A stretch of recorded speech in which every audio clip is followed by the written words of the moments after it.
கிறிஸ்துவுக்குள் அன்பான சகோதர சகோதரிகளே, விசேடமாக இந்த லெந்து காலங்களில் இந்த லெந்து காலத்தை ஆரம்பிக்க இறைவன் கொடுத்திருக்கின்ற இந்த மகா பெரிய கிருபைக்காக இறைவனுக்கு நன்றி செலுத்துவோம். இந்த காலத்திலே நாங்கள் எம்மை 40 நாட்கள் துக்கம் அனுசரித்து மனம் வருந்தி இறைவனின் பாடுகளை சிந்தித்து அதனூடாக நாங்கள் மண்ணிலிருந்து தோன்றிய மானிடர் நாங்கள் மண்ணுக்கே திரும்பி செல்லுவோம் என்பதை இந்த சிலுவை எமக்கு அடையாளமாகவும் அதை நினைவு கூறவும் எமக்கு கொடுக்கப்படுகிறது. நமக்குள் அடிப்படை மாற்றத்திற்கு இந்த 40 நாள் எப்படி உதவ முடியும் என்பதை உண்மையிலேயே இந்த நாட்களில் சிறப்பாக சாம்பல் புதனன்று இந்த காரியங்கள் எமக்கு நினைவுபடுத்தப்படுகின்றது. இயேசு தம்மை சுற்றியுள்ள சமுதாயத்தின் அடக்குமுறைகளை அநீதியை கண்டு 40 நாட்கள் உண்ணாவிரதம் இருந்தார். சரியான பாதையை அவர் தெரிவு செய்தார். இதை போல நாங்களும் கூட எமது வாழ்விலே இந்த 40 நாட்களையும் சரியாக இனம் கண்டு இறைவனிடத்திலே இணைந்து கொள்ள இந்த காலங்கள் உங்களையும் என்னையும் அழைக்கிறது.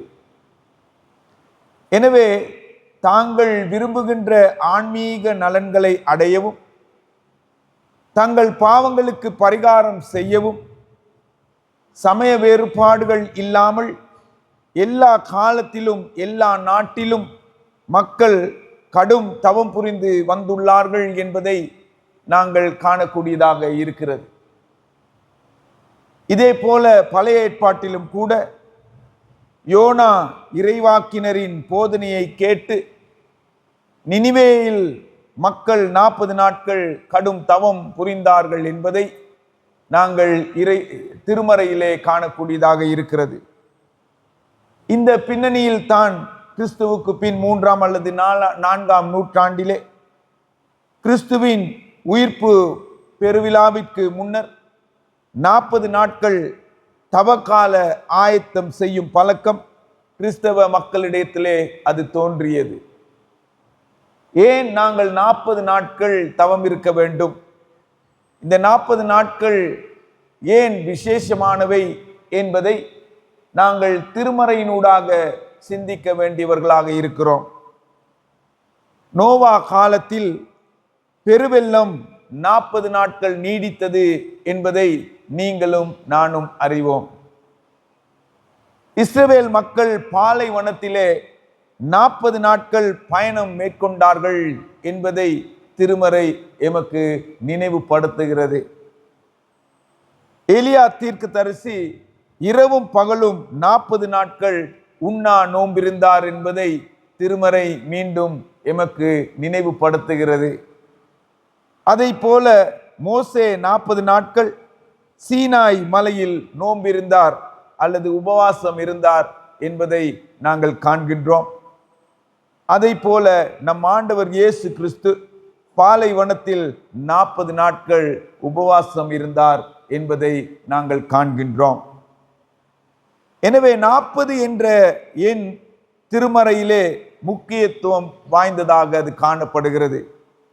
இது நிறைவும் மற்றும் முழுமையை குறிக்கும் ஒரு அடையாளமாக இந்த எண் உள்ளது. எனவே எமது வாழ்க்கையில் நாங்கள் ஆரம்பிக்கின்ற அனைத்து காரியங்களும் நிறைவாக முழுமையாக அது இருக்க வேண்டும் என்பதற்கு குறிப்பாக இந்த 40 நாட்கள் நாங்கள் தவம் இருக்க வேண்டும். இறைவனோடு வாழ இந்த காலங்கள் உங்களையும் என்னையும் அழைக்கிறது.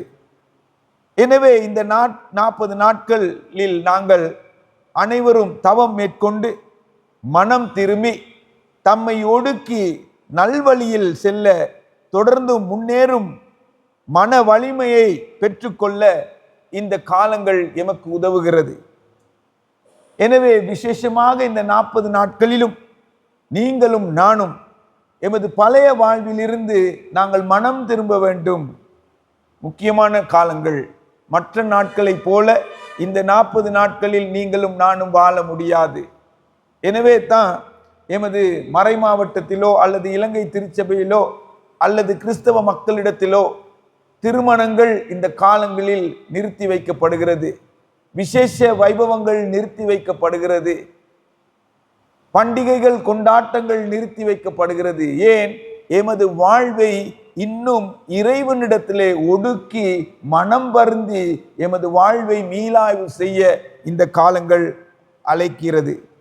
எனவே இந்த காலங்களில் மனம் திரும்புதல், பணிவாக நாங்கள் பணிவுடன் வாழ, முழு இருதயத்தோடு கடவுளிடம் திரும்ப, தூசியிலிருந்து உயிர் கொடுக்கும் கிருபைக்கு நகர்ந்து செல்ல, நாம் தூசி என்பதை நினைவு கொள்ள இந்த காலங்கள் உங்களுக்கும் எனக்கும் நினைவூட்டுகிறது.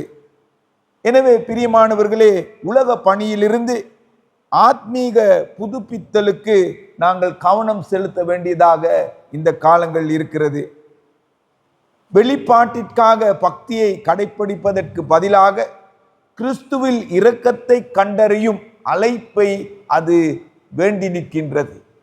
இன்னைக்கு எல்லாமே வெளிப்படையாக மற்றவர்கள் எங்களை காண வேண்டும் என்பதற்காக நிறைய காரியங்கள் செய்கிறோம். ஆனால் இந்த காலங்களிலே இறைவன் எமது மனதை, எமது உள்ளத்தை அறிய வேண்டும் என்று முற்றிலுமாக நாங்கள் எமது மனதை, எமது வாழ்வை இறைவனுடைய கரங்களுக்குள் நாங்கள் கொடுக்க வேண்டியதாக இருக்கிறது. எனவே பிரியமானவர்களே, சாம்பலை பூசுவது விரக்தியின் அடையாளம் அல்ல. எனவே நாங்கள் எல்லாம் சாம்பலை பூசிட்டு போயிட்டு அப்படி உட்கார்ந்து விரக்தி அடைஞ்சவங்கள மாதிரி இருக்கிறதுக்கு இந்த அடையாளம் அல்ல. இது நமது பலவீனம் மற்றும் மரணத்தின் தாழ்மையான ஒப்புதல். இது ஒரு நினைவு சின்னம். உங்கள் மரணத்தை நினைவு கொள்ளுதல். எவ்வளவு தான் எப்படித்தான் என்ன மாதிரி இருந்தாலும் நாங்கள் ஒரு நாள் மரணிப்போம். இறைவன் அடி செல்ல இறைவன் நம்மை அழைத்து கொண்டிருக்கிறார். எனவே பாவ வாழ்க்கையிலிருந்து விடுதலை பெற்று இறைவனுடைய வாழ்க்கையில் வாழ உங்களையும் என்னையும் இது அழைக்கிறது. எனவே கடவுளுடனான நமது தொடர்பை மதிப்பீடு அல்லது மீளாய்வு செய்ய இந்த காலங்கள் உதவுகிறது. இப்போ ஏனோ தானோ என்று வாழ்ந்த நீங்களும் நானும் இந்த 40 நாட்களில் எமது வாழ்வு எப்படிப்பட்டது, அது இறைவனோடு எந்த விதத்திலே நெருங்கி இருக்கிறது, இந்த வாழ்வை நிறைவு செய்கின்ற பொழுது நாங்கள் நிச்சயமாகவே பரலோக ராஜ்யத்துக்கு செல்லுவோமா என்கின்ற நிச்சயத்தை பெற்றுக்கொள்வதற்கு இந்த காலங்கள் உங்களுக்கும் எனக்கும் கொடுக்கப்படுகிறது. பாவத்தில் இருந்து திரும்புவதற்கான அல்லது சுய நலத்தில் இருந்து விலகி கிறிஸ்துவுடனான உறவை நோக்கி முழு இருதயத்தோடும் கடவுளிடம் திரும்புவதற்கான அழைப்பை இந்த காலங்கள் உங்களுக்கும் எனக்கும் கொடுக்கிறது. அது மாத்திரமல்ல, இது ஆன்மீக வசந்த சுதந்தரிப்புக்கான ஒரு நேரம். இது ஏற்கனவே ஒரு கனிவுள்ள கடவுளால் வழங்கப்படும் மன்னிப்புக்கான நமது தேவையை ஒப்புக்கொள்ளுகிறது. எனவே ஏனா தானே என்று இந்த உலக வாழ்க்கையில் நீங்களும் நானும் வாழ முடியாது. இறைவன் உங்களையும் என்னையும் அவர் கொடுத்திருக்கின்ற சகல அனுபவங்களுக்கும் இறைவன் அவருடைய திட்டத்தை சித்தத்தை நிறைவேற்ற உங்களையும் என்னையும் அழைத்திருக்கின்றார். அப்ப எனவே இந்த உலக வாழ்க்கையில் வாழ்கின்ற பொழுது அந்த வாழ்வை நீங்களும் நானும் நிறைவேற்றுகின்றோமா என்று மீளாய்வு செய்ய இந்த காலங்கள் கொடுக்கப்படுகிறது.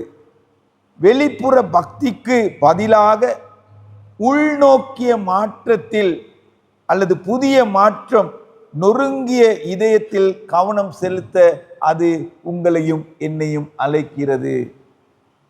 உடைந்த நிலையில் ஆரம்பிக்கும் அதே வேளையிலே 40 நாட்கள் பயணம் சாம்பலில் இருந்து மகிழ்ச்சிக்கு அழைத்து செல்லுகிறது. இது உயிர்ப்பின் பண்டிகையின் உச்சத்தில் இந்த பண்டிகை வெற்றி எமக்கு கிடைக்கிறது. எனவே பிரியமானவர்களே, இந்த 40 நாட்களிலும் நாங்கள் உபவாசம் இருந்து ஜெபத்திலே தரித்திருந்து மற்றவர்களுக்கு தானம் தருணம் செய்து எமது வாழ்வை மாற்றிக்கொள்ள இறைவன் உங்களையும் என்னையும் அழைக்கின்றார். எனவே விசேஷமாக இந்த 40 நாட்களில் உங்களுடைய வாழ்க்கையிலே, என்னுடைய வாழ்க்கையிலே நாங்கள் தொடர்ந்து ஜெபிக்க ஆரம்பிப்போம், உபவாசிக்க ஆரம்பிப்போம், எம்மை ஒடுக்க ஆரம்பிப்போம். நாங்கள் மற்றவர்களுக்கு உதவி செய்ய ஆயத்தப்படுவோம், ஜெபம் செய்வோம். என்றும் எங்களோடு வாழ்கின்ற எமது அருமை தந்தையே,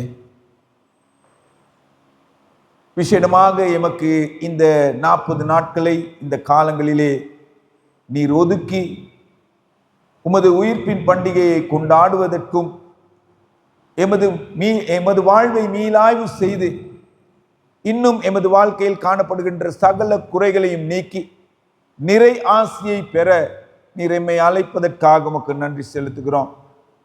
எமது வாழ்வை முற்றிலும் முழுதுமாக நீரை பொறுப்படுத்தி வழிநடத்தியர்களும் வாழ்வில் காணப்படுகின்ற சகல குறைகளையும் நீக்கி நிறைவான ஆசியை நீர் நமக்கு தந்தரல வேண்டும் என்று இயேசு கிறிஸ்துவின் மூலம் வேண்டுகிறோம், வல்லமை நிறைந்த பிதாவே.